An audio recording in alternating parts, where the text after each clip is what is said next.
በስመ አብ ወወልድ ወመንፈስ ቅዱስ አሃዱ አምላክ አሜን።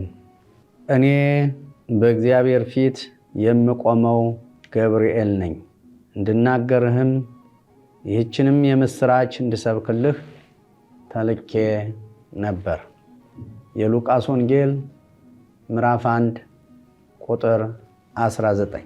የተወደዳችሁ የኢትዮጵያ ኦርቶዶክስ ተዋሕዶ ቤተክርስቲያን እምነት ተከታዮች እንኳን ለታላቁ መልአክ ለሊቀ መላእክት ለቅዱስ ገብርኤል ዓመታዊ በዓል በሰላምና በጤና አደረሳችሁ። በሐዋሳ ከተማ የደብረ ምሕረት ቅዱስ ገብርኤል ገዳም ቅዱስ ገብርኤልን በዓል በዓመት 2 ጊዜ በደመቀ ሁኔታ ያከብራል፣ ይከበራል። በዚሁም ላይ አሁን በዚህ ዓመት ይህንኑ ቦታውንና ቤተክርስቲያኑን አስመልክቶ የተሰራ ዘጋቢ ፊልም ስላለ እንድትመለከቱት ቤተክርስቲያን ትጋብዛለች። ሰላም ለከ ገብርኤል። ዓለም ሳይፈጠር አስቀድሞ የነበረ ዛሬም ያለ ዓለምንም አሳልፎ የሚኖር የወልድ የመንፈስ ቅዱስ ልባቸው አብን አምነን ዓለም ሳይፈጠር አስቀድሞ የነበረ ዛሬም ያለ ዓለምንም አሳልፎ የሚኖር የአብ የመንፈስ ቅዱስ ቃላቸው ወልድን አምነን ዓለም ሳይፈጠር አስቀድሞ የነበረ ዛሬም ያለ ዓለምንም አሳልፎ የሚኖር የአብ የወልድ ሕይወታቸው እስትንፋሳቸው መንፈስ ቅዱስን አምነን በባህሪ በሕልውና አንድ አምላክ ብለን አምነን አመስግነን ስለ ሐዋሳ ደብረ ምሕረት ቅዱስ ገብርኤል ገዳም በጥቂቱ እንዲህ መናገር እንጀምራለን። የራማው ልዑል ለዚህች ውብ ከተማ ሞገስ መሆን ከጀመረ 6 አስርት ዓመታትን ተሻግሯል።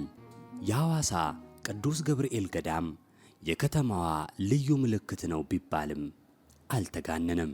በ1953 ዓመተ ምህረት በመቃኞ ቤተ ክርስቲያን የተጀመረው የገዳሙ ጉዞ ወደዚህ ግዙፍ ሕንፃ ቤተ ክርስቲያን ለመድረስ የመጀመሪያውን መቃኞ ቤተ ክርስቲያን ጨምሮ 3 ሕንፃ ቤተ ክርስቲያናትን ተሻግሯል። ዛሬ ላይ የከተማዋ ልዩ ምልክት ለመሆን የበቃውና የብዙ ምዕመናን መሰባሰቢያ የሆነው ሕንፃ ቤተ ክርስቲያን ግንባታው በ1976 ዓመተ ምህረት መጀመሩን ገዳሙን የራሳቸው ያህል የሚያውቁት የኔታ አማረ እንዲህ ይተርካሉ። በ76 ዓመተ ምህረት የካቲት 10 ብፁዕ ቅዱስ አቡነ ተክለ ሃይማኖት ርዕሰ ሊቃነ ጳጳሳት ጳጳሳቶችን ከመጥራት 5 ጳጳሳት አስከትለው መጥተው የካቲት 11 ቀን የመሰረቱ ድንጋይ ተቀመጠ። መስከረም 1877 ዓመተ ምህረት የመሰረት ቁፋሮ ተጀመረ። 1995 ዓመተ ምህረት ተጠናቆ ከትልቁ ገዳም ታቦቱ ገብቷል። ይህ ታላቅ ሕንፃ ተሰርቶ ሲጠናቀቅ ለዓመታት በደብርነት ሲያገለግል የነበረው ይህ ታላቅ ቦታ ወደ ገዳምነት በዚህ ሕንፃ ምረቃ ቀን መሸጋገሩንና የነበረውን ሁነት በጣፈጠ አንደበታቸው የሚነግሩን መልአከ ኃይል ቆሞስ አባ ወልደ ማርያም ናቸው። ይህ ታላቅ ገዳም ወደዚህ ከደብርነት ወደ ገዳም የተቀየረ ይህ ታላቅ ሕንፃ በተመረቀለት ነው። ይህ ታላቅ ሕንፃ የተመረቀ በ1995 ዓመተ ምህረት ግንቦት 19 ነው። በዚህ ዕለት ይህ ገዳም ደግሞ ከሌሎች ገዳማት ለየት የሚያደርገው ምረቃውንም ገዳምነቱንም በመላ ሲኖዶስ ነው የተመረቀው። የተገደመውም በዚያው ዕለት ነው። ብፁዕ ወቅዱስ ፓትርያርክ ሊቃነ ጳጳሳት ዘኢትዮጵያ አቡነ ጳውሎስ ናቸው መላ ሲኖዶስን በመያዝ የመረቁትም የባረኩት የገደሙትም። ምረቃውም ገዳምነቱም በዚያ ዕለት ነው። አያይዘውም ከገዳምነት ዋዜማ ጀምሮ ቦታውን የሚያውቁት መልአከ ኃይል በብፁዕ አቡነ በርተሎሜዎስ ጊዜ ወደ ገዳምነት መቀየሩን አውስተው ስለ ገዳሙ ሥርዓትም እንዲህ ይላሉ። ብፁዕ አባታችን አቡነ በርተሎሜዎስ ከሳቸው ጀምሮ ብፁዕ አቡነ ሉቃስ መምህር ኃይለ ሥላሴ በሚባሉበት ወቅት የሀገረ ስብከቱ ስራ አስኪያጅ በነበሩበት ሰዓት እነሱን በማስተባበር በገዳምነት በአንድነት እየተዘጋጀ በህብረት መቁንኑ እየተዘጋጀ ስንጠቀም ቆይተናል። አሁንም በአንድነት ሰበካ ጉባኤው በገዳሙ ያሉትን አባቶች ዲያቆናቱንም ለትዳር ያልበቁትን በገዳሙ ውስጥ ያሉትን መርጌቶችንም ዲያቆናቱንም መነኮሳቱንም በአንድነት ሰበካ ጉባኤው በጀት መድቦ በመቁንን በአንድነት እየተጋገረ በአንድ እየተከፋፈለ በመጠቀም ይኖራሉ ገዳማት ያሉት አባቶቻችን። በሲዳማ ሀገረ ስብከት ስር የሚገኘው የሐዋሳ ደብረ ምሕረት ቅዱስ ገብርኤል ገዳም በመንፈሳዊ አገልግሎቱ ስፋት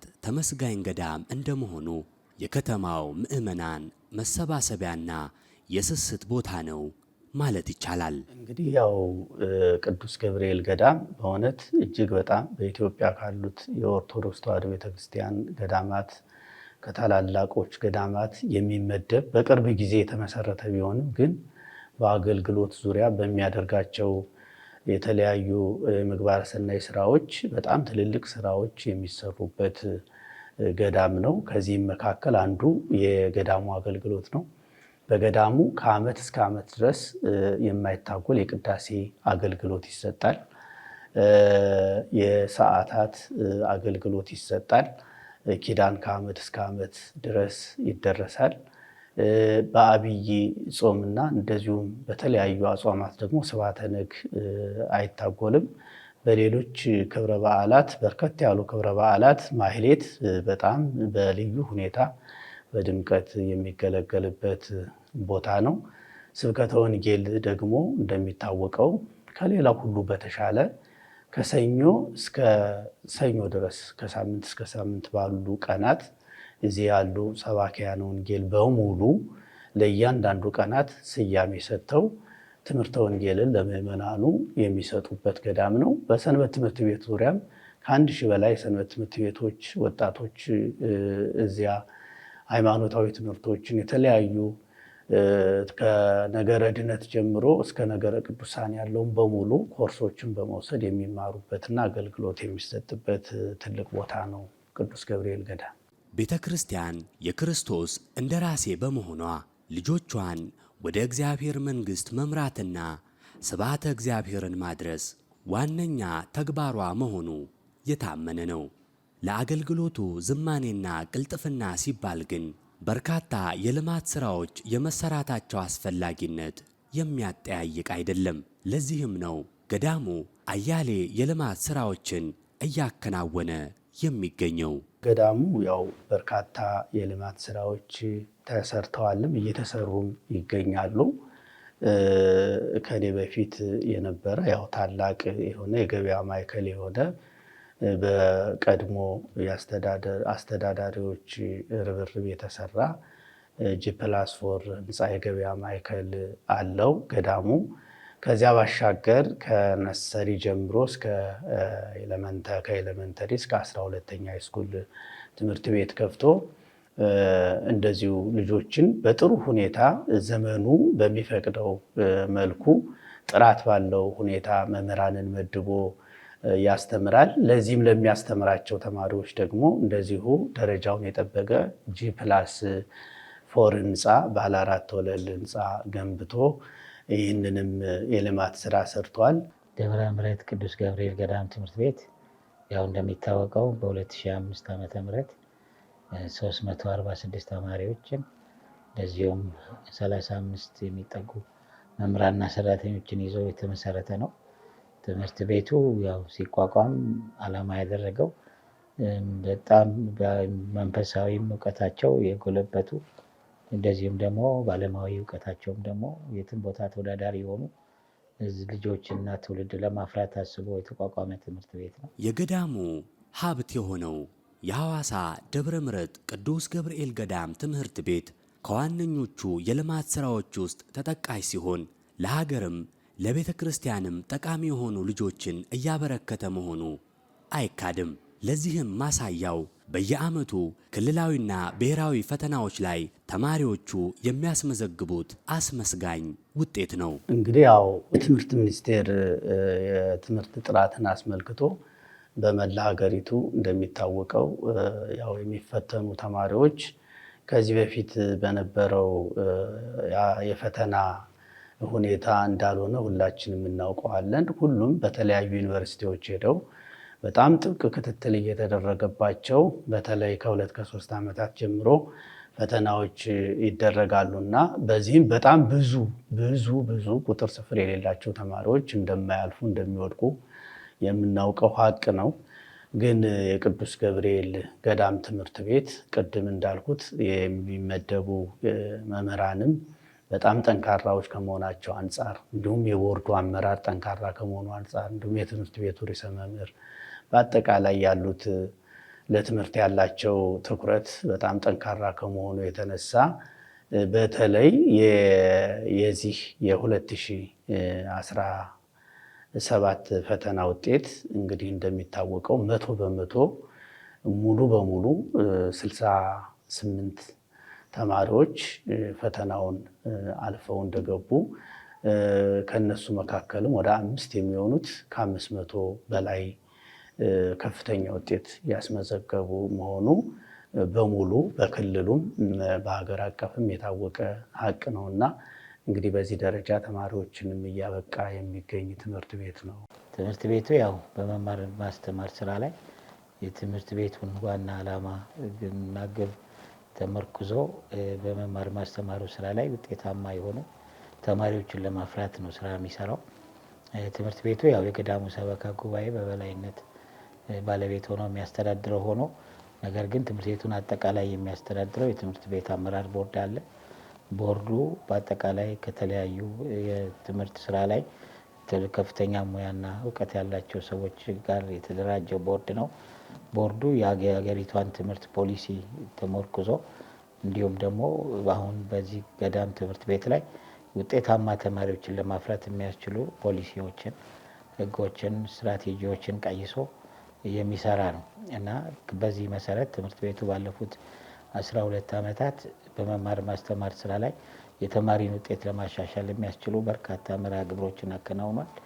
ከነዚህም ውስጥ አንዱ በተለይ በጣም ትኩረት ከሚሰጥባቸው አንዱ የተሟላ የትምህርት ዝግጅት ያላቸው ሙያቸውን በጣም የሚወዱ ስራ ወዳድ የሆኑ ተማሪን ለማብቃት ደከመኝ ሰለቸኝ የማይሉ መምህራንን በተቋሙ እንዲሟሉ ያደርጋል።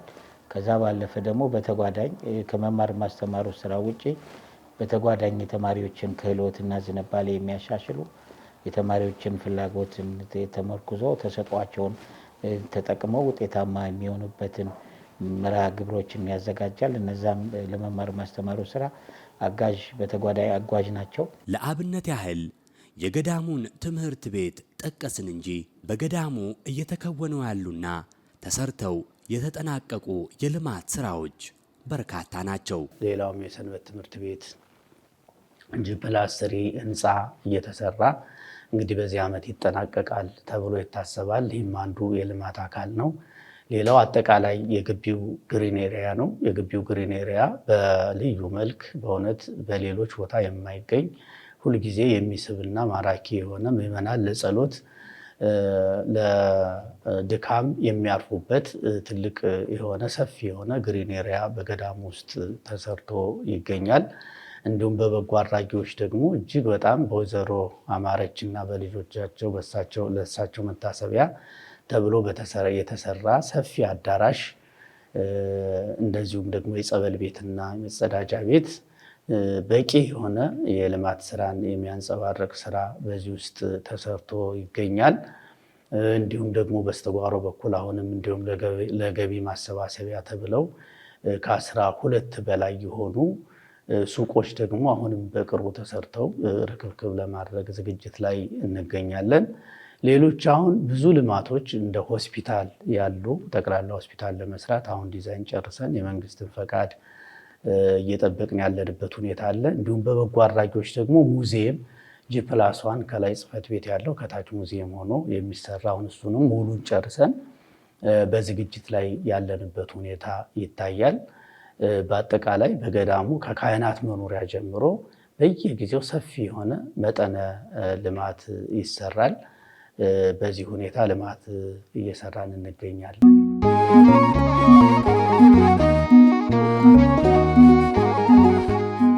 ተተኪ አገልጋይን ከመተካት አንጻርም በገዳሙ የሚሰራው ስራ እጅግ በጣም የተጠናከረ ነው። የአብነት ትምህርት ላይ ጠንካራ የሆነ ስራ እየተሰራ ነው የሚገኘው። ከቁጥር ጀምሮ በአጠቃላይ የቤተ ክርስቲያኒቱን ትምህርቶች ተተኪ አገልጋይን ከማፍራት አንጻር የአብነት ትምህርት የሚሰጥበት ገዳም ነው። ይህ ገዳም እንግዲህ ከዚህም ጋር ተያይዞ የመጽሐፍት ትርጓሜ እንደውም በቅርቡ ከ10 ያላነሱ ደቀ መዛሙርት ለ5 ዓመታት የአዲስ ኪዳን ትርጓሜ ተምረው ተመርቀዋል። እንግዲህ የመጽሐፍትም ትርጓሜ ትምህርት የሚሰጥበት ታላቅ ገዳም ነው። እንግዲህ በየዘርፉ የጉባኤ መምህራን ያሉበት ገዳም በመሆኑ የአብነት ትምህርት ላይም ትኩረት ተሰጥቶ ስራዎች እየተሰሩ ይገኛሉ። እንግዲህ በአጠቃላይ መንፈሳዊ አገልግሎቱ እጅግ በጣም የተጠናከረ ነው። ገዳማዊ ሕይወቱም እንግዲህ አበው መነኮሳት በመነኮሳት ነው አገልግሎት የሚሰጠው። ዲያቆናት ጥቁር ራስ የሆኑ ዲያቆናት ካገቡ በኋላ ቅዳሴ አይቀድሱም። መነኮሳት ብቻ ናቸው የሚቀድሱት ማለት ነው። እንግዲህ ከመንፈሳዊ አገልግሎቱ ባለፈ በርካታ የልማት ስራዎች በገዳሙ ላይ ይከናወናሉ። በጣም በሚገርም ሁኔታ እንግዲህ የደብሩ ወይም የገዳሙ አስተዳዳሪ መላከ ፀሐይ መምህር ቆሞስ አባ ኪዳነ ማርያም እንግዲህ በሳቸው በሚሰጡት በሳል አመራር ሰጭነት በሰበካ ጉባኤውም ጠንካራ አመራር ሰጭነት በአጠቃላይ የገዳሙ ማህበረሰብ፣ የገዳሙ የአስተዳደር ሰራተኞች፣ የገዳሙ ካህናት ሁሉም በሚያደርገው ርብርብ እንግዲህ የልማት ስራው በተጠናከረ ሁኔታ እየተሰጠ ነው የሚገኘው።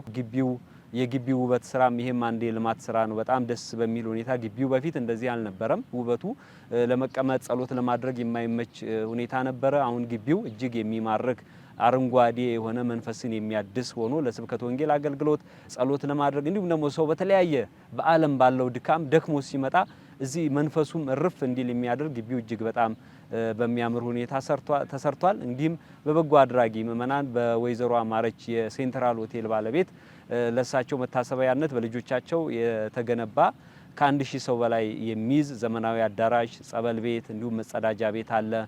የገዳሙ አስተዳዳሪ ወይም አበምኔት መኖሪያ ቪላ ቤት አለ። እሱም እጅግ በጣም የሚያምር ደረጃውን የጠበቀ ገዳሙን በሚመጥን ሁኔታ ተሰርቷል። እሱም አንዱ የልማት ስራ ውጤት ነው። ከዚህ ከመብራት ጋር ተያይዞ የፓወር መቆራረጥ ነበረ። እንግዲህ በርካታ የልማት ስራዎች ሲሰሩ ፓወር እጅግ በጣም መሰረታዊ ነገር ነው። መብራት ከሌለ ስራ መስራት አይቻልም። እንዲሁም ደግሞ ገዳሙም ላይ አገልግሎቱ ከአመት እስከ አመት በመሆኑ የመብራት ኃይል እየተቆራረጠ በርካታ የኤሌክትሮኒክስ እቃዎች በፓወር ችግር ምክንያት የመቃጠል አደጋም ይደርስባቸው ነበረ። ይህን ችግር እንግዲህ ለመቅረፍ ከ3.5 ሚሊዮን ብር በላይ ወጪ ሆኖ ትራንስፎርመር ገብቷል። እንግዲህ ይሄ ትራንስፎርመር በቀጣይ ገዳሙ ለሚያስባቸው ታላላቅ ፕሮጀክቶች የዱቄት ፋብሪካ ሊሆን ይችላል፣ የብሎኬት ማምረቻ ሊሆን ይችላል፣ እንዲሁም ደግሞ የዳቦ ማምረቻም ሊሆን ይችላል። ትልልቅ ፕሮጀክቶችን ማከናወን የሚችል ትራንስፎርመር ገብቷል። ከዛም ባለፈ ደግሞ አሁን በቀጣይ ሆስፒታል ለመገንባት እንቅስቃሴ እየተደረገ ነው የሚገኘው። ዲዛይን ተሰርቶ አልቋል። በዚህ በካህናት መኖሪያ በጀርባው በኩል ባለው ቦታ ላይ ጄኔራል አጠቃላይ ሆስፒታል ለመገንባት ታስቧል። እሱም በቅርቡ የሚከናወን ነው የሚሆነው። ለዚህም ደግሞ የመብራት ኃይል ያስፈልጋል። ይህንን ችግር ሊቀርፍ የሚችል ትራንስፎርመር ገብቷል። ሌላው ከሳውንድ ሲስተም ጋር ተያይዞም የዘመናት ችግር ነበረ። እውነት ለመናገር በየአመቱ በአመት በጣም በርካታ መንፈሳዊ ጉባኤያት ናቸው የሚዘጋጁት። ክብረ በዓላት አሉ። በአመት 2 ጊዜ የቅዱስ ገብርኤል ክብረ በዓል አለ። እንግዲህ እነዚህን ታላላቅ ኩነቶች ለማከናወን ሞንታርቦ በመከራየት በጣም ብዙ ገንዘብ ነበር ይወጣ የነበረው። በዛ ላይ ጥርት ያለ ሳውንድ በማይሰማበት ሁኔታ ነበር። እንግዲህ ይህንንም ችግር ለመቅረፍ እንግዲህ ከ3.5 ሚሊዮን ብር በላይ ነው ለዚህም ወጪ ሆኖ ዘመናዊ የሆነ ሳውንድ ሲስተም ተገዝቶ አሁን በሱ አገልግሎት እየተሰጠ ነው ያለው። ይሄም የዘመናት ችግር ነበረ። ይሄም አንዱ የልማቱ አካል ነው። ሌላው ደግሞ በጣም በሚያሳዝን ሁኔታ ለረጅም አመታት እንግዲህ ህንጻ ቤተክርስቲያኑን ደረጃ በማይጠብቅ ውበቱን በማይጠብቅ ሁኔታ ወደ ምረቱ ሸራ ተወጥሮ ነበር አገልግሎት ሲሰጥ የነበረው ሸራ ነበረ። ያ ሸራ እንግዲህ አንደኛ ከውበት አንጻር ደስ የማይል ነበረ። ሁለተኛ ነገር ዝናብ በሚዘንብ ሰዓት በተለይ የሐምሌ ቅዱስ ገብርኤል በዓልን ስናከብር ዝናብ ታቦታቱ ላይ ሁሉ እየዘነበ ብፁዓን ሊቃነ ጳጳሳት ላይ አባቶች ላይ ዝናብ ሁሉ እየወረደባቸው በጣም እንቸገር ነበር። አገልግሎቱን ለመስጠት ምቹ አልነበረም። በባለሙያዎች ተጠንቶ የህንፃውን ዲዛይን በጠበቀ ሁኔታ ይህንን ህንፃ በማያበላሽ ሁኔታ በዚህ በቤተ ክርስቲያን በቅርበት ያሉ የቤተ ክርስቲያን ልጆች ባለሙያዎች እነሱም ሀሳብ ሰጥተውበት በተደጋጋሚ ሰበካ ጉባኤውም ረጅም ስብሰባዎችን አድርጎ በርካታ ስራዎች ተሰርተው ዲዛይን ተሰርቶ እየታየ እየተሻሻለ በጣም በብዙ ጥረት ደረጃውን የጠበቀ መድረክ እንዲሰራ በዛ ልክ ክትትል ሲደረግ ቆይቶ እንግዲህ አሁን የምታዩት በዚህ የአውደ ምሕረቱ ግንባታ ጠላ አለው፣ ከስር መድረክ አለው። እንግዲህ ለዚህም በጣም ብዙ ሚሊዮን ብር ነው የወጣው። በርካታ ሚሊዮን ብር ወጪ ሆኖ ደረጃውን የጠበቀ ለአገልግሎቱ ምቹ የሆነ አውደ ምሕረት ተሰርቷል። ይሄም አንዱ የልማቱ አካል ነው። ከዚህ ባለፈ ደግሞ ገዳሙ ሌላ የሚሰራቸው በርካታ ስራዎች አሉ። የገጠር አብያተ ክርስቲያናትን ይረዳል። በተለያየ በገንዘብም በንዋያተ ቅድሳትም እየረዳ ይገኛል። ከዚህ በተሻለ ሁኔታ ግን በዚህ በሐዋሳ በወንዶ ማዞሪያ ወደ ዲላ በሚወስደው መስመር ላይ ወንዶ ማዞሪያ አካባቢ የሐዋሳ ደብረ ምሕረት ቅዱስ ገብርኤል ገዳም ከፍተኛውን ወጪ ችሎ በዛም ያሉ ኮሚቴዎችም እነሱም አስተባብረው ግን ከፍተኛውን ወጪ የገዳሙ አስተዳደር ችሎ የቅዱስ ኤልያስን ቤተክርስቲያን አሳንጾ አሁን ይህ ቤተክርስቲያን አገልግሎት እየሰጠ ይገኛል። ይህም አንዱ የገዳሙ ውጤት ነው።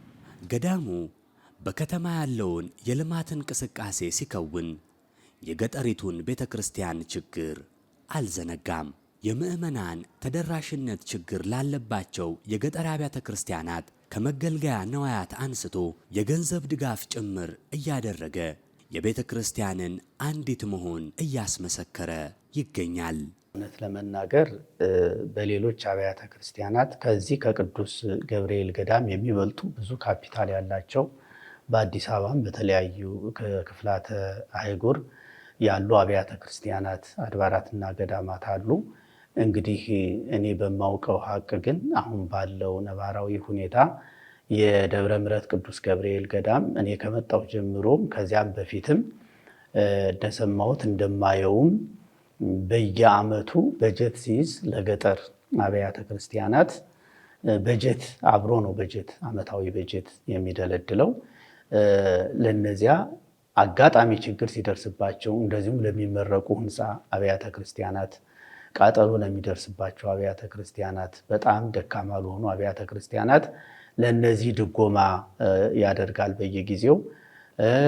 በገንዘብ ብቻም አይደለም፣ በማቴሪያል፣ በአልባሳት፣ በጧፍ፣ በምንጣፍ፣ በመጋረጃ፣ በጥላ፣ በሻማ፣ በተለያዩ ነገሮች ሁሉ በዘቢብ ሳይቀር በየጊዜው ለነዚህ አብያተ ክርስቲያናት ድጋፍ የሚያደርግ ታላቅ ገዳም ነው። ከዚያም ባሻገር በቋንቋ ለሚማሩ ለአካባቢው የቋንቋ ተማሪዎችም እንደዚሁ በጀት መድቦ ከ200 በየዓመቱ እስከ 200 ሺህ የሚደርስ ገንዘብ ድጎማ ያደርጋል። እንዲሁም ለአብነት መምህራን አሁንም ደግሞ ድጎማ በማድረግ ላይ ይገኛል። በአጠቃላይ ሀገረ ስብከቱ ለሚያሰራቸው ስራዎች በሙሉ ሀገረ ስብከትን ጨምሮ ትልቅ ድጎማ እያደረገ የሚገኝ ብዙ ያልተነገረለት ያልተዘመረለት ታላቅ ገዳምና አራያ የሚሆን ገዳም እንደሆነ አውቃለሁ። በሐዋሳ ደብረ ምሕረት ቅዱስ ገብርኤል ገዳም በስፋት ሲከወን የኖረውና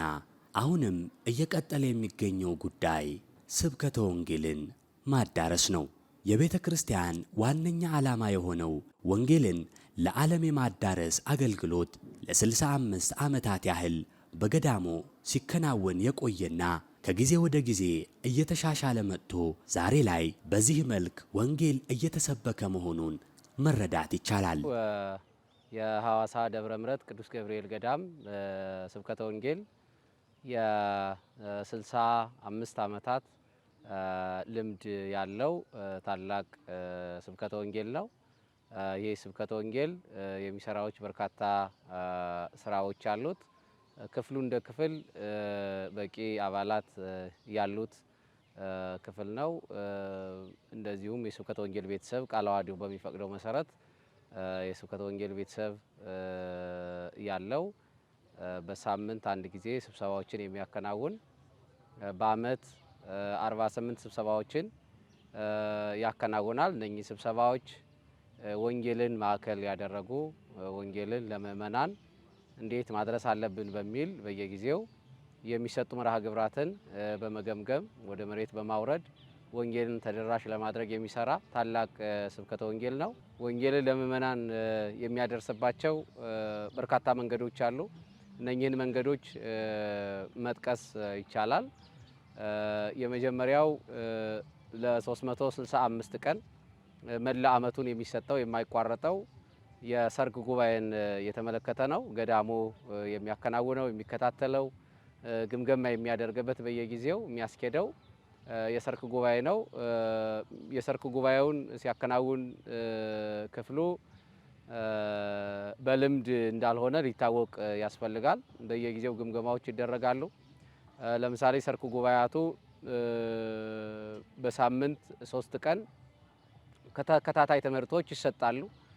ትምህርት ተኮሮች ናቸው። በተለያየ ርዕሰ ጉዳይ የገዳሙን አስተዳዳሪ ጨምሮ ሳምንታዊ ጉባኤ በሳምንት 1 ቀን ተከታታይ ትምህርቶች ይሰጣሉ። መላ ዓመቱን የሚሰጡ ናቸው እነዚህ። ሌሎቹ ደግሞ ነባራዊ ሁኔታን፣ ወቅታዊ ጉዳይን መነሻ ምክንያት በማድረግ የሚሰጡ ትምህርቶች አሉ በተመደቡ መምህራን። ይህንንም በየሳምንቱ በሚደረገው ስብሰባ ስብከተ ወንጌሉ ግምገማ ያደርጋል። እርማት ማስተካከያ እያደረገ ለሕዝቡ በሚመጥን ለሕዝቡ በሚገባውና በሚገባው መንገድ ሰርክ ጉባኤውን በዚህ መልኩ ያከናውናል። ከዚህ ቀጥሎ በሁለተኛ ደረጃ ስብከተ ወንጌሉ የሚያከናውነው ወርሃዊ ጉባኤያትን ነው የሚያከናውነው። እንግዲህ ወርሃዊ ጉባኤያት አሉ፣ ወደ 3 የሚደርሱ ወርሃዊ ጉባኤያት አሉ። እነኚህን ጉባኤያትም ከአዲስ አበባ መምህራን በመጥራት እንዲሁ በዙሪያው የሚገኙ መምህራንን በመጋበዝ እጅግ በጣም ጸጋው የበዛላቸው ዘማሪያን መምህራን በመጋበዝ ወርሃዊ ጉባኤያትንም እንደዚሁ ያከናውናል። ሌላውና ሶስተኛው ዓመታዊ ጉባኤያትን ነው የሚያከናውነው። እንግዲህ ዓመታዊ ጉባኤያት ስንል ከነኚህ ከሁለቱ በዓላት ነው የምንጀምረው። ከሐምሌ ገብርኤልና ከታህሳስ ገብርኤል ጀምሮ ሌሎችም በርከት ያሉ ዓመታዊ ጉባኤያት ይከናወናሉ። በዓመት 2 ጊዜ በድምቀት የሚከበረው የሊቀ መልአኩ የቅዱስ ገብርኤል በዓለ ንግሥ በወረሃ ታኅሳስና በወረሃ ሐምሌ በልዩ ድምቀት በዚህ ታላቅ ቦታ ይከበራል። በዓለ ንግሡን ለመታደም ቅዱስ አምላካቸው ልዑል እግዚአብሔርን ለማመስገንና መልአኩንም ከአምላኩ ያማልዳቸው ዘንድ ሊማጸኑ ወደ ከተማዋ በርካታ ምዕመናን ይተማሉ። ከዋዜማው አንስቶ በድምቀት ለሚከበረው ለዚህ በዓል ሊቃውንት ልዩ ጌጥና የአንበሳውን ድርሻ የሚወስዱ ናቸው። በዚህ ገዳም ለረጅም ዓመታት ያገለገሉትና የማህሌቱ ውበት የሆኑት ሊቀ ጠበብት የኔታ ቀለመ ወርቅ እንዲህ ይላሉ። ታኅሳስ 19 እና ሐምሌ 19 በዚህ በገዳሙ ሰፊ አገልግሎት 24 ሰዓት አገልግሎት ነው የሚፈጸም። አሁን ለዘንድሮም ዋዜማው ቅዳሜ በ3 ሰዓት ይደወላል እስከ 11 ሰዓት የዋዜማው አገልግሎት ይከናወናል ማለት ነው። በውስጡ ያው ግናይ ባለ የተለየ አገልግሎት አለ። እነሱ በዘንድሮ በዋዜማው ስርዓተ ግናይ ለመፈጸም ተዘጋጅተናል። እሱን እንፈጽማለን። ከ3 ተኩል ከ4 ሰዓት ጀምሮ እስከ 10 ተኩል እንደ ጊዜው ሁኔታ ይፈጸማል። የምሽቱ ደግሞ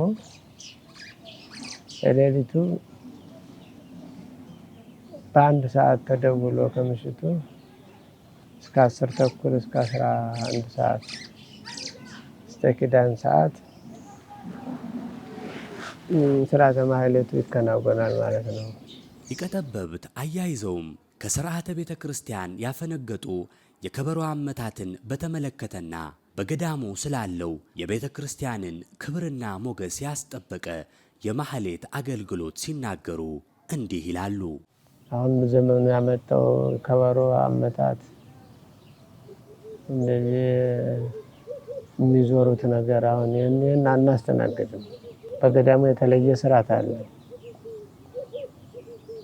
ሻሽ ያልጠመጠመ ሰው ከበሮ መምታት ማስረገጥም አይችልም። ቅኔም ደግሞ ያለ ቦታው የሚያደርጉ ሰዎች ቢኖሩ አናስተናግድም። በቅዱስ ሲኖዶሱም በታላላቆች አባቶች የሚተላለፈው መልእክት 100% በዚህ ቦታ ተግባራዊ ይሆናል። ያለ ሉንታ፣ ያለ ፍርሃት፣ ያለ ሰቀቀን ስርዓተ ቤተክርስቲያን እናስጠብቃለን። ህገወጥ እንቅስቃሴ፣ የከበሮ አመታት ይህንን አናስተናግድም። እዚህ ጋር አንድ ወሳኝ ጉዳይ እናመላክት። የንግስ በዓላት የአምልኮ ስርዓታችን ተጠቃሽ ክፍል እንደመሆናቸው በየትኛውም ንግስ ላይ የሚከበረውና የሚመሰገነው ፈጣሪ ዓለማት መድኃኔ ዓለም መሆኑን እንዲሁም በዓላቱ ከነገረ ድነት አንጻር ትልቅ ሚና እንዳላቸው ማስታወሱ ተገቢ ነው።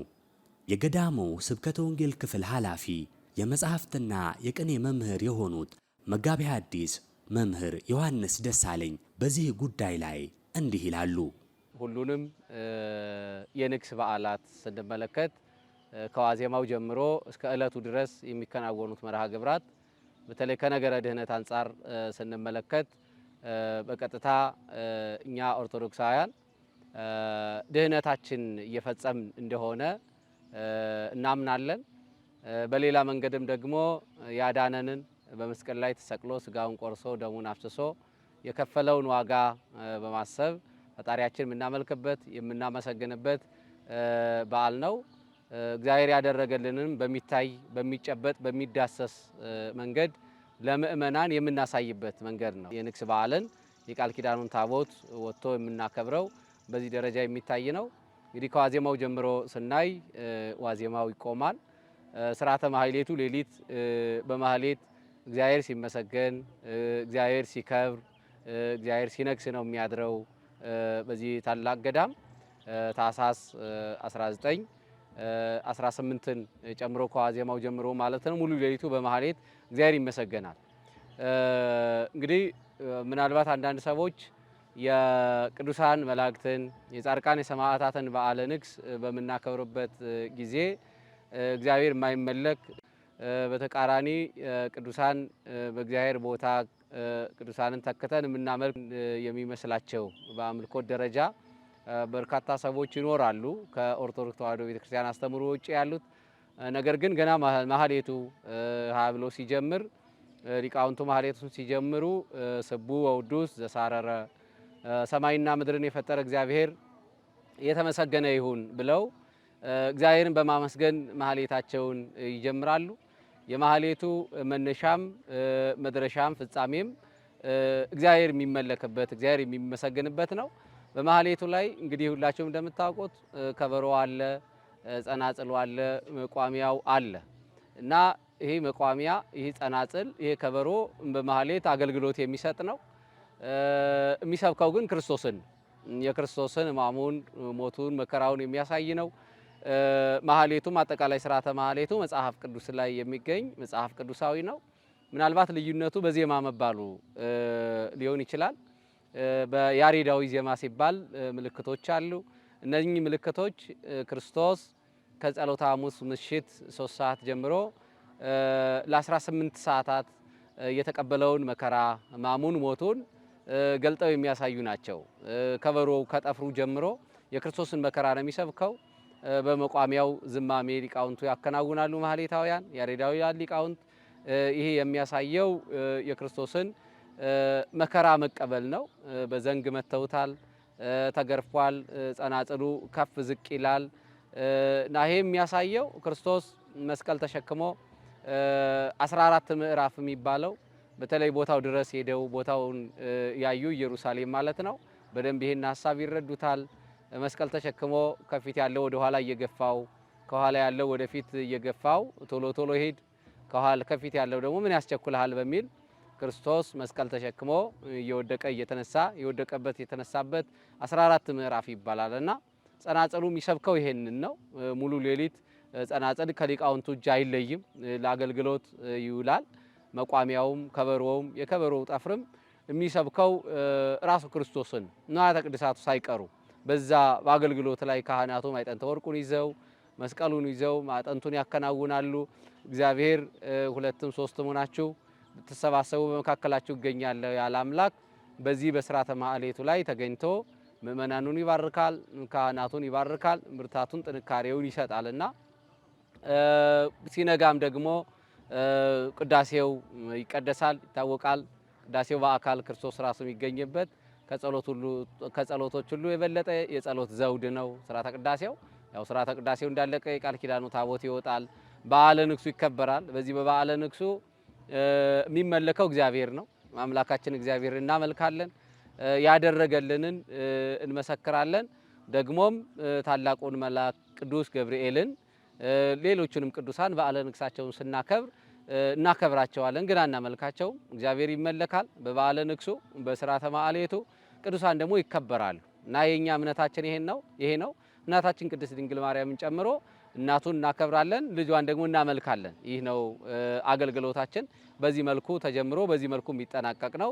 ቅድስት ቤተ ክርስቲያናችን ትውልድ ከማነጽ አንጻር ወጣቶችና ሕፃናት የነገዋ ቤተ ክርስቲያን ተረካቢ እንደመሆናቸው በሰንበት ትምህርት ቤት መዋቅር አደራጅታ ማስተማርና ለቁም ነገር ማብቃት ከጀመረች ውላ አድራለች። ገዳሙም የእናት ቤተ ክርስቲያንን አደራ ለመወጣት የሰንበት ትምህርት ቤት ወጣቶች ላይ ፍሬያማ ውጤት ማስመዝገብ ከጀመረ እነሆ 5 ዓመታትን ተሻግሯል። የሐዋሳ ደብረ ምሕረት ቅዱስ ገብርኤል ገዳም መርሐ ድኅነት ሰንበት ትምህርት ቤት በርካታ ዓመታትን ያስቆጠረ አንጋፋ ልምድ ያለው ሰንበት ትምህርት ቤት ነው። 58 ዓመታትን ያስቆጠረ ሰንበት ትምህርት ቤት ነው። በተለይ ደግሞ ከተመሰረተበት ጊዜ ጀምሮ እስካሁን ድረስ በርካታ አገልግሎቶችን ሲሰጥ ቆይቷል። አሁን ባለበት ሁኔታ ሰንበት ትምህርት ቤቱ 10 ዋና ዋና ክፍላትንና 32 ንዑሳን ክፍላትን አዋቅሮ መንፈሳዊ አገልግሎት እየሰጠ ነው የሚገኘው። እነዚህን አገልግሎቶች ደግሞ በ4 ዋና ዋና መርሃ ግብራት ከፍሎ ነው እየሰጠ የሚገኘው። የመጀመሪያው የህፃናትና አዳጊ መርሃ ግብር ነው። ህፃናትን የምናስተምርበት ትምህርት ሃይማኖትን እንዲያውቁ ቤተክርስቲያናቸውን እንዲያውቁ የምናደርግበት ነው። ሁለተኛው ወጣቶችን ነው። ወጣቶች ደግሞ በሁለት ተከፍለው ይማራሉ። የመንግስት ሃይስኩሎችን ለብቻ፣ የግል ሃይስኩሎችን ለብቻ ወጣቱ የሚማርበት መርሃ ግብር አለ። ሶስተኛው መርሃ ግብራችን ደግሞ ከዚህ ውጪ ያሉትን ደግሞ ሰራተኛ የሆኑ በመንግስትም በግልም የሚንቀሳቀሱ ሰራተኞች የሆኑትን የምናስተምርበት ቀዳማይ፣ ካላይ፣ ሳልሳይና አራባይ በሚል እሁድ ሰንበት ትምህርት ቤቱ ያስተምራል። ከዛ ውጪ ደግሞ የመስማት የተሳናቸው ወይም ደግሞ በምልክት ቋንቋ ለወንድሞቻችንና ለእህቶቻችን ትምህርት ሃይማኖትን እንዲማሩ የሚደረግበት መርሃ ግብር አለ። ከዛም ባሻገር ደግሞ ሌሎች መርሃ ግብራት፣ ወራዊ መርሃ ግብራት አሉ። እንደዚሁም ደግሞ ስልጠናዎች የሚሰጥበት በርካታ መርሃ ግብራትን አቅፎ ሰንበት ትምህርት ቤቱ ላይ ያሉ የሚገኙ ወጣቶችን አባላቱን በትምህርት ሃይማኖት እንዲያውቁ በቤተ ክርስቲያን ትምህርት ተኮትኩተው እንዲያድጉና ነገ ለቤተ ክርስቲያንም ለሀገር ጠቃሚ እንዲሆኑ የሚያደርገው ሰንበት ትምህርት ቤት ነው። ከዛም ባሻገር ደግሞ እነዚህን ሁሉ የሰንበት ትምህርት ቤት ወጣቶችን አዋቂዎችን ስናስተምር ከ2500 በላይ ነው አባላቱ አጠቃላይ ሰንበት ትምህርት ቤቱ ላይ የሚሳተፈው። ይህንን ደግሞ የምናስተምርበት በርካታ ክፍላት ያስፈልጉናል። በርካታ የአገልግሎት መዋቅራትን መዘርጋት ያስፈልጋልና ከነዚህም መካከል ሰንበት ትምህርት ቤቱ የራሱን G+3 ህንፃ በገዳሙ ሰበካ ወይ በገዳሙ አስተዳደር እገዛና አሰሪነት G+3 ህንፃ ገንብቶ የሚያስተምርበትን ህንፃ እየገነባ ነው የሚገኘው። እንደዚሁም ደግሞ ሰንበት ትምህርት ቤቱ የራሱ የሆነ ሚዲያ ክፍል አለው፣ መራይ ሚዲያ የሚል። ይህንን የምናደርገው ለምንድነው? በሰንበት ትምህርት ቤቱ በቴሌግራም፣ በፌስቡክ እንደዚሁም ደግሞ በዩቲዩብ የሚያስተላልፋቸው ትምህርት ሃይማኖቶች አሉ። ተደራሽ ለማድረግ ሰንበት ትምህርት ቤቱ ላይ ላይመጡ የሚችሉ ነገር ግን ሰንበት ትምህርት ቤቱ እያስተላለፈ ያለውን ትምህርት ሃይማኖት፣ ትምህርቱን፣ ሌሎችንም ጉዳዮች መከታተል የሚችልባቸው አማራጮችን መፍጠር ስለሚገባ ያንን ሰንበት ትምህርት ቤቱ ያደርጋል ማለት ነው። በአጠቃላይ ሰንበት ትምህርት ቤቱ እነዚህንና በርካታ ጉዳዮች እንደዚሁም ደግሞ በተለይ የመዝሙር መሳሪያዎችን እንዲሰለጥኑ ከማድረግ አንጻር የበገና የመሰንቆ ትምህርቶች ይሰጣሉ። በሰንበት ትምህርት ቤቱ በርካታ አገልግሎቶች ናቸው እየተሰጡ የሚገኙት እና አጠቃላይ የመርሐ ድኅነት ሰንበት ትምህርት ቤት እነዚህን ሁሉ አገልግሎቶች ጠቅለል አድርጎ በ10 ክፍላትና በ32 ንዑሳን ክፍላት አዋቅሮ አገልግሎቱን እየሰጠ የሚገኝ አንጋፋ ሰንበት ትምህርት ቤት ነው ለማለት እወዳለሁ። በየዓመቱ በድምቀት የሚከበረው የታኅሳስና የሐምሌ ገብርኤል በዓለ ንግሶች ከሰው ፍሰትና ከከተማዋ የቱሪዝም እድገት አንጻር ትልቅ ሚና ማምጣቱን የገዳሙ ጸሐፊ የሆኑት መልአከ ብርሃን ዲያቆን ውብሸት ይልማ እንዲህ ያስረዳሉ። ሐዋሳ ደብረ ምሕረት ቅዱስ ገብርኤል ገዳም እንግዲህ የከተማዋ መገለጫ የከተማዋ ውበት የሆነው የሊቀ መላእክት የቅዱስ ገብርኤል ዓመታዊ ክብረ በዓል በዓመት 2 ጊዜ ሐምሌ 19 እና ታኅሳስ 19 በገዳሙ እንዲሁም በከተማችን በታላቅ ድምቀት ይከበራል። እንግዲህ ይሄ በዓል ሲደርስ የገዳሙ አስተዳደር የሚሰራቸው በርካታ ስራዎች አሉ። እንግዲህ ቀድሞ አብይ ኮሚቴን በማዋቀር አብይ ኮሚቴ በዓል አዘጋጅ አብይ ኮሚቴ ይዋቀራል። ከዛ በኋላ ይህ አብይ ኮሚቴ ደግሞ በስሩ የተለያዩ ንዑሳን ክፍላትን ያዋቅራል። የገዳሙ አስተዳደር ከገዳሙ አስተዳደር ሰራተኞች ከገዳሙ ካህናት አገልጋይ ካህናት ልዩ ልዩ ሰራተኞች እንዲሁም ከሰንበት ትምህርት ቤት ከስብከተ ወንጌል በአጠቃላይ ከልማት ክፍል እንዲሁም ከትምህርት ቤቱ ጋር በመሆን በአጠቃላይ በገዳሙ ስር ካሉ ንዑሳን ክፍላት ጋር በመቀናጀት እንዲሁም ከማህበራት እንዲሁም በቅርብ ለቤተክርስቲያን ቅርብ ከሆኑ ምእመናንን ጭምር ጋር ከከተማው አጠቃላይ ማህበረሰብ ጋር በመቀናጀት ይህንን በዓል ለማክበር ዝግጅት ይደረጋል። እንግዲህ ይሄ ዝግጅት ሲደረግ በዛው ልክ ደግሞ የከተማው አስተዳደር የክልሉ አስተዳደርም ለዚህ በዓል ትኩረት ሰጥቶ ምክንያቱም ምእመናን ወደ ከተማው ሊመጡ የሚችሉት ከተማዋ ሰላም ስትሆን ነው። እንግዲህ ከተማዋ ሰላም ከሌለ ሰው ከቤቱ አይወጣም። ሰላም ከሌለ ሰው ምንም ማድረግ አይችልም። እንግዲህ ሰላም ሲኖር በመሆኑ እንደ ኢትዮጵያ አንጻራዊ ሰላም ያለባት ከተማ በመሆኗ የሐዋሳ ከተማ እንግዲህ በርካታ ምእመናን ወደ ከተማችን ይመጣሉ ይሄንን በዓል ለማክበር። ከዛ ግን በዋናነት ምእመናን ቁጥራቸው ሊጨምር የቻለው የበዓሉ ድባብ ሊጨምር የቻለው እንግዲህ ቅዱስ ገብርኤል ሊቀ መላእክት ቅዱስ ገብርኤል በርካታ ገቢረ ተአምራትን ከእግዚአብሔር በተሰጠው ጸጋ እግዚአብሔር በሰጠው ጸጋ መሰረት በርካታ ተአምራትን ይፈጽማል። እንግዲህ እነዚህ እሱ የሚፈጽማቸው ተአምራትም እንግዲህ አንዱ ተአምር ሲሰራለት ሊቀ መላእክት ቅዱስ ገብርኤል ተአምር ሲያደርግለት አንዱ ለአንዱ እየነገረ የምእመናን ቁጥር ከአመት ወደ አመት ጨምሯል። በጣም በሚገርም ሁኔታ የምእመናን ፍሰት በጣም እጅግ በጣም እያደገ ከአመት ወደ አመት ቁጥሩ እየጨመረ ድባቡ እየጨመረ መጥቷል። በርካታ ምእመናን ናቸው አሁን የበዓሉ ታዳሚ የሆኑ ያሉት። የእምነቱ ተከታይ የሆኑትም የእምነቱ ተከታይ ያልሆኑትም በዚህ በዓል ላይ ይታደማሉ። እንግዲህ እንደ ኢትዮጵያ ከቁልቢ ቀጥሎ በሐዋሳ ቅዱስ ገብርኤል ገዳም የሚከበረው የሊቀ መላእክት የቅዱስ ገብርኤል ዓመታዊ ክብረ በዓል ሁለተኛው ነው ማለት ይችላል። ከቁልቢ ቀጥሎ ሁለተኛው ሆኗል። ምእመናኑ ቁጥራቸው እየጨመረ የበዓሉ ድባብ እየጨመረ እያደገ መጥቷል።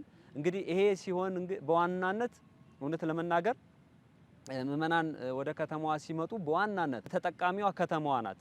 ምክንያቱም ለከተማዋም ለክልሉም በዓሉ አንድ የቱሪስት መስህብ ሆኗል። ለዛም ነው እንግዲህ የመንግስት አካላት ወይም የከተማው የክልሉ አስተዳደሮች የክልሉ አመራሮች ለዚህ በዓል ልዩ ትኩረት ሰጥተው እየሰሩ ያሉት በዓሉ ራሱን ችሎ አንድ የቱሪስት መስህብ እየሆነ ስለመጣ ነው። በርካታ ምእመናን ወደ ከተማዋ ሲመጡ እንግዲህ ከተማዋ ላይ ያለውን የኢኮኖሚ እንቅስቃሴ እጅግ በጣም የሚያሳድጉበት የኢኮኖሚው እንቅስቃሴ ለውጥ የሚያመጣበት በጣም በተለያየ ሁኔታ በትራንስፖርት ሊሆን ይችላል። በጣም የተቀዛቀዘው የከተማ የንግድ እንቅስቃሴ የሚነቃቃው የሚንሰራራው ህይወት የሚያገኘው የቅዱስ ገብርኤል በዓል ሲመጣ ነው።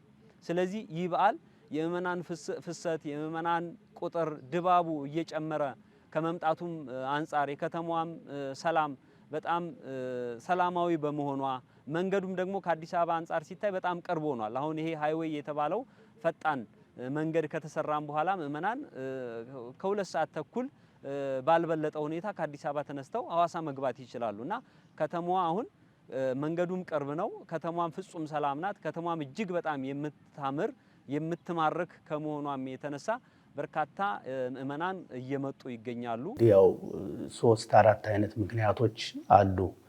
አንደኛው ቅድም እኔ እንዳልኩት አንደኛው ያው የታቦቱ ፈጥኖ ስለት ሰሚነቱ የሰዎችን በውስጥ የሚነግሩትን ጸሎታቸውን ልመናቸውን ፈጥኖ የሚሰማ ታቦት ስለሆነ ነው። ቅዱስ ገብርኤል ደጁ መጥተው እዚሁ ሐዋሳ ደብረ ምሕረት ቅዱስ ገብርኤል ገዳም መጥተው ጸበል የተጠመቁ ስለታቸውን የተናገሩ ሰዎች ስለታቸው ስለሚፈጸምላቸው ስለታቸው ቶሎ ስለሚደርስላቸው ከበሽታቸውና ከልዩ ልዩ ደዌና መከራቸው ስለሚገላገሉ ቅዱስ ገብርኤል ስለሚረዳቸው በዚህ ምክንያት ምርጫ ያደርጉታል። አንዱ ይሄ ነው። ቅዱስ ገብርኤል ስለሚረዳቸው በዋናነት ማለት ነው። ያው እንግዲህ ብዙ ቦታዎች ቅዱስ ገብርኤል አንድ ነው፣ የትኛውም ቦታ ላይ ጸሎት ይሰማል። ግን አንዳንድ ጊዜ አንዳንድ የበረከት ቦታ የሆኑ በተለይ ደግሞ እንደው እግዚአብሔር ድንቅ ስራ የሚሰራባቸው ቦታዎች አሉ። ለምሳሌ ብዙ ወንዞች ቢኖሩም ጌታችን ኢየሱስ ክርስቶስ ዮርዳኖስ ነው የተጠመቀ፣ ወንዝ ጠፍቶ አይደለም። ልክ እንደዚያ ሁሉ ከነዚህ መካከል አሁን በኢትዮጵያ ካሉት በተለይ ቁልቢ ገብርኤል፣ ሐዋሳ ቅዱስ ገብርኤል እና ሌሎችም ብዙ ቦታዎች እንደዚህ ስለት የሚደርስበት ቦታ አለ እና ከዚያ መካከል አንዱ ቅዱስ ገብርኤል ስለሆነ ስለታቸው ስለሚፈጸምላቸው፣ ጸሎታቸው ስለሚሰማላቸው በዚህ ምክንያት በዋናነት የሚመጡበት አንዱ ይሄ ነው። ሁለተኛው ደግሞ የከተማዋ ጸጥታ እና ሰላም መረጋጋት ምክንያት አንድ ምክንያት ነው። ደግሞ እሱ አሁን ባለው ነባራዊ ሁኔታ በአንዳንድ ቦታዎች ብዙ ችግሮች አሉ። በመንገድ ላይ ወደ ቤተክርስቲያን ሲሄዱ ብዙ ሰዎች አንዳንድ ችግር ይደርስባቸዋል። ከዚህ አንጻር እስካሁን ድረስ ወደ ሐዋሳ ቅዱስ ገብርኤል ገዳም የሚመጡ ምዕመናን ምንም አይነት ችግር ገጥሟቸው አያውቅም። እንደው በመኪናም ይሁን በሌላም ይሁን እንደው ቅዱስ ገብርኤል እየጠበቃቸው እንዲሁም ደግሞ እዚህ የከተማው ያለው የክልሉ መንግስት ለሰላም ያለው ዝግጅት በጣም ከፍተኛ ስለሆነ ሰላምና ጸጥታው የተረጋጋ ከመሆኑም አንጻር ሰዎች በዚህ ምክንያት ይመጣሉ። ሶስተኛው ደግሞ ካቴድራሉ ራሱ የገዳሙ ቤተክርስቲያን ህንፃ ስራ በራሱ ማራኪ ነው።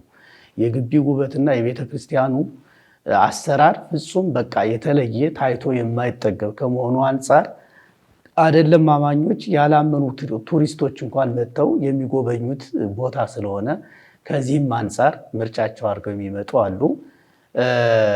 ሌላው ያው ሰው እንግዲህ ሲመጣ የከተማውንም ሰላም ይዞ ደግሞ በከተማውም ያለው ውበት፣ ጽዳቱ፣ ንጽህናው ምኑ ከመኝታም ከምንም አንጻር እሱም ጭምር ስለሚማርከው በእነዚህ ምክንያት ምርጫ ያደርገዋል ማለት ነው። በዋናነት ግን ጸሎትና ስለት ሰሚ በመሆኑ ወደዚህ ምርጫ ያደርጋል ለመምጣት።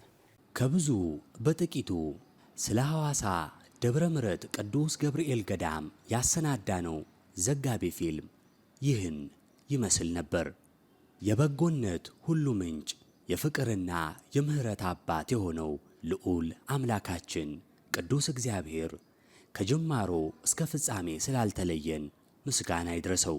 በስተመጨረሻም በገዳሙ አስተዳዳሪ በመላከ ፀሐይ መምህር ቆሞስ አባ ኪዳነ ማርያም አንዱ ዓለም ውብና በሳል አገላለጽ ስለ መልአኩና ስለ ምክንያተ በዓሉ የተላለፈውን አጭር መልእክት በማስደመጥ እንሰነባበት። ያው ቅዱስ ገብርኤል ሁላችንም እንደምናውቀው ከሰባቱ ሊቃነ መላእክት አንዱና ዋናው መልአክ ነው።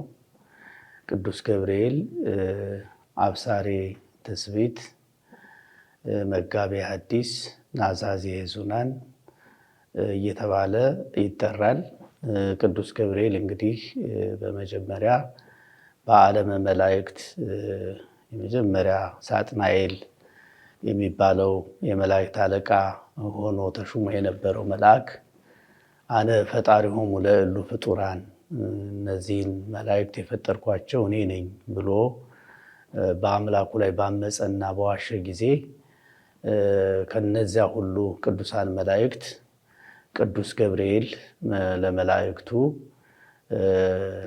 ንቁም በበህላዌነ እስከንረክቦ ለአምላክነ፣ እውነተኛና ትክክለኛውን አምላካችንን እስከምናገኘው ድረስ እንረጋጋ፣ በያለንበት እንጽና፣ እንቁም እያለ ቅዱሳን መላእክትን ያረጋጋ የነበረ የመጀመሪያው ሰባኪ ሃይማኖት የሃይማኖት ሰባኪ መልአክ ነው። ቅዱስ ገብርኤል እንግዲህ ባለው ማዕረግ ከቅዱስ ሚካኤል ጋራ የሚመሳሰል ሆኖ ቅዱስ ሚካኤል እና ቅዱስ ገብርኤል ታላላቁ ሊቃነ መላእክት ከሚባሉት መላእክት ናቸው። እንግዲህ ከሰባቱ ሊቃነ መላእክት አንዱ ቅዱስ ገብርኤል ነው። በራማ ላይ ወይም በአርባብ ላይ የተሾመ በመጽሐፈ ሄኖክ ምዕራፍ 10 ላይ ሙሉ ታሪኩ ተመዝግቦ ይገኛል። የተሾመ ታላቅ መልአክ ነው እና ይህ መልአክ አሁን በምናከብረው በታኅሳስ 19 ያለው የሚከበርበት የበዓሉ ምክንያት ምንድን ነው ለሚለው ያው በቤተ ክርስቲያናችን ታሪክ ለረጅም ጊዜ የሚታወቅ ታሪክ ነው። በትንቢተ ዳንኤል ምዕራፍ 3 ላይ ሙሉ ታሪኩ ተመዝግቦ የምናገኘው ይሆናል። ባጭሩ በባቢሎን የነበረ ናቡከደነጾር የሚባል ኃያል ንጉሥ በዘመኑ የወርቅ ምስል በዱራ ሜዳ ላይ አቁሞ ያሉትን በአጠቃላይ በዚያ የነበሩትን ሰዎች ላቆመው የወርቅ ምስል እንዲሰግዱ አዋጅ ባወጀበት ወቅት በዚያ ዘመን ደግሞ ከለዳውያን የሚባሉ የዕብራውያን ሰዎች ወይም ከአይሁድ ከእስራኤል ተማርከው የነበሩ አናንያ፣ አዛርያ፣ ሚሳኤል የሚባሉ 3 ወጣቶች ነበሩ። በሱ ቤት ላይ ደግሞ ሹመት የተሰጣቸው ባለሟልነትን ያገኙ ናቸው። እነዚህ ሰዎች በሱ ስያሜ ደግሞ ሲድራቅ፣ ሚሳቅ፣ አብደናጎ ተብለው በናቡከደነጾር ስማቸው የተቀየረላቸው ወጣቶች ነበሩ እና ሁሉም ሰው በወቅቱ ንጉሱ ላቆመው የወርቅ ምስል በሚሰግድበትና እልል እያለ ለንጉሱ የወርቅ ምስል በሚያመሰግንበትና ለንጉሱ ትእዛዝ በሚገዛበት ጊዜ እነዚህ 3 ደቂቅ የሚባሉ አናንያ፣ አዛርያ፣ ሚሳኤል የሚባሉ 3ቱ ልጆች ለንጉሱ ላቆመው የወርቅ ምስል ፈጽመው መስገድ እንደማይችሉ ለንጉሱ በመንገራቸው ንጉሱም በዚህ ተናዶ በእቶን እሳት 40 ክንድ ያህል የእሳቱ ነበልባል እንዲነድ በማድረግ በዚያም እነዚህ ልጆች አስረው እንዲጥሏቸው ያደረገበት ሁኔታ ነበረ። በዚህ ሰዓት እንግዲህ ታላቁ መልአክ ቅዱስ ገብርኤል ከእግዚአብሔር ተልኮ መጥቶ እነዚህን ነፍሳት ወይም እነዚህን 3 ደቂቅን ከእቶኑ እሳት ፍጹም የፀጉራቸውን አንዷን እንኳን ዘለላ ሳይነካ እንዲሁም የልብሳቸውን አንዷን ዝሃ እንኳን ሳይነካ እሳቱ ሳያገኛቸው የታደጋቸውና ፈጥኖ ደራሽ የሆነ መልአክ ነው። በዚህ ምክንያት ነው በዓሉን የምናከብረው። ወስብሐት ለእግዚአብሔር።